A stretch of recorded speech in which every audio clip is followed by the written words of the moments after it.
La parole est maintenant à Madame Véronique Louwagie pour le groupe Les Républicains pour une durée de 5 minutes.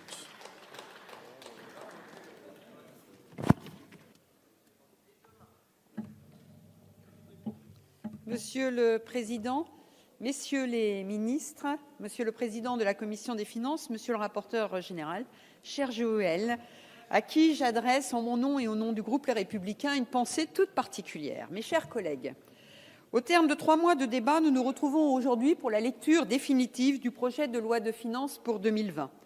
Permettez-moi de revenir tout d'abord sur les conditions dans lesquelles nous avons examiné ce texte en nouvelle lecture.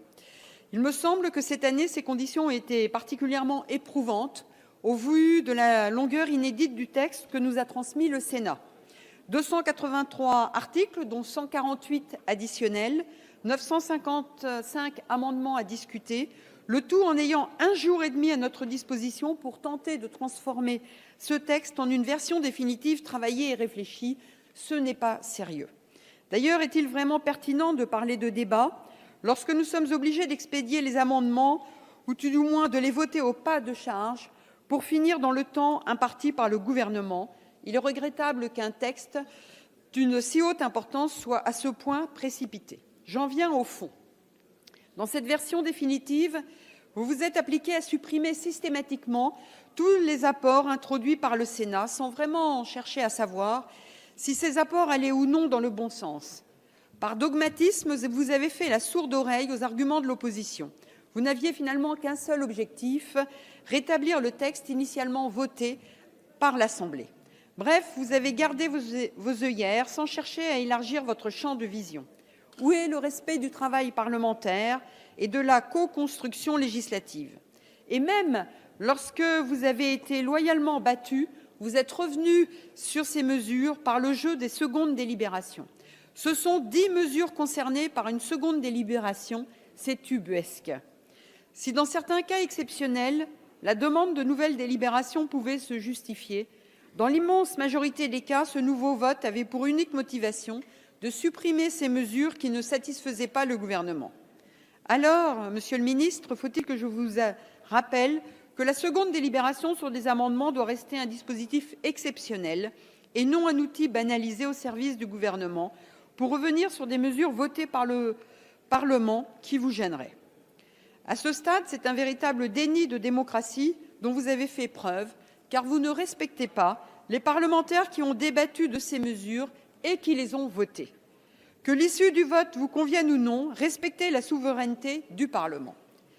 De manière générale, ce PLF est un mélange de renoncement, un mélange d'illusions et de mépris des Français. Vous annonciez, dans l'exposé des motifs de ce projet de loi de finances, une prévision du déficit de l'État s'établissant à 93,1 milliards d'euros, ce qui était déjà très alarmant. Mais vous faites pire dans cette version définitive puisqu'il s'établit à 93,3 milliards, soit une différence de 200 millions d'euros entre le début et la fin de l'examen du texte. Vous vous targuez ensuite de diminuer les impôts des Français, en faisant même un argument majeur pour défendre piètrement votre budget. En réalité, les impôts augmentent considérablement. J'en veux pour preuve l'augmentation de 3 milliards d'euros des recettes liées à l'impôt sur le revenu, alors que vous annonciez une baisse de cet impôt de 5 milliards d'euros. J'en veux également une preuve, mes chers collègues, les 16 milliards d'euros supplémentaires, ne vous en déplaise, que va rapporter l'impôt sur les sociétés à l'État en 2020, alors que des baisses d'impôt sur les sociétés étaient également annoncées. De même, la baisse de la CSG pour les retraités modestes, ainsi que la réindexation des petites retraites ne sont en réalité que des mesures de correction partielle de hausse d'impôts que vous aviez vous-même fait voter en 2018 et 2019. D'autre part, votre obstination sur le sujet de la suppression de la taxe d'habitation est particulièrement dommageable. Vous êtes en train de détruire un lien fort entre les habitants et leurs collectivités, à une époque où les relations entre élus et habitants sont déjà particulièrement délicates.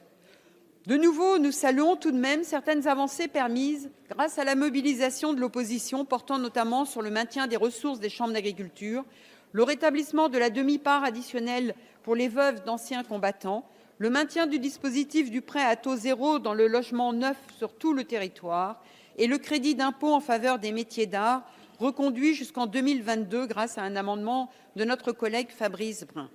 Mais nous regrettons que ce projet de loi de finances soit à l'image des précédents de votre quinquennat, décevant et injuste. Pour toutes ces raisons, vous l'aurez bien compris, les députés Les Républicains ne voteront pas ce texte.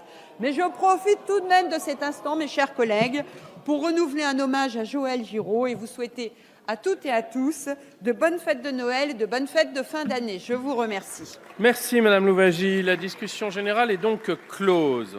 Nous allons maintenant